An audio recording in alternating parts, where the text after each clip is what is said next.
party की high command की येंगदुना थबक तौबगी महूत मियामना high command ओइरगा थबक तौगनी हाइना तरागनिपान सुबा लोकसभा मिखलदा इनर मणिपुर पार्लियामेंट्री कॉन्स्टिट्यूएंसीदा RPI अथवाल की मिरेप ओइना मिखल थेंगनागदौरिबा महेश्वर थौनाओजमना फोंदोरकले हयिंगखोंगबालदा लैबा लाइनिंगथौ सनामही लाइशंगदा पांगथोखिबा वासकपगी थौरम अमदा वाफम असि फोंदोकलदुना महेश्वर थौनाओजमना हाई ngasi wasakliba sing ase party da khangalaba matung wasakpane makha taba thabak sing da su yami apama matung ina chatkari mikhaldi loikini adubu lamdam asida hojik thokliba irang aside amuk makha samthaduna lehogani haibase aikoina kaidonung da kawridabani I masel ge marakta hunaduna mitomna harawgadaba thabak togumse hainasu mahakna makha takhe Lainingthou Sanamahi Mamang Da ngasi Maheshwar Thounaojamna sakhiba wasak sing adugi manungda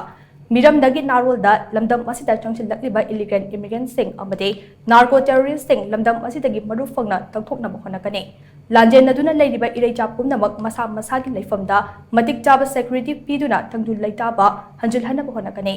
ST status fangfam thoktaba furup singda piriba ase lauthoknaba honagani amade narco terrorist ki mapangal kankat haliba hereditary chieftainship muthatnaba honagani haibana chingba yaure अखोई अमत वने पुंजे लगांदा अखोई की using मी तो थगत मिनसी सिदा दोन की propaganda अरानबा तोंगदुना अमना अमा हाइनदुना सी तौबिगनु अदुना सा ngasi इमाइबे मै पाइबुंगोगी ममांग दसुना सान हाइजरी नसान ngasi RPI लेप्सरी बसे any party don BJP oiro Congress oiro mari amta leinade sida miyang kharana propaganda sanduoga don kharagi marumda lariba miwai kharana propaganda sanduoga taunariba mayam se nasa udaba nate khangdaba nate adubu tumina lari se kariginu haib matamda akoi irecha masel punaraga hayeng mi mito akoigi mayok ta lariba mi singsin harawgini haibagi tumina leijabane adu ngasi ai imaibe mai paibungi mamang haizari RPI haibise neutral leijaba party ni sidi coalition leijaba dudi just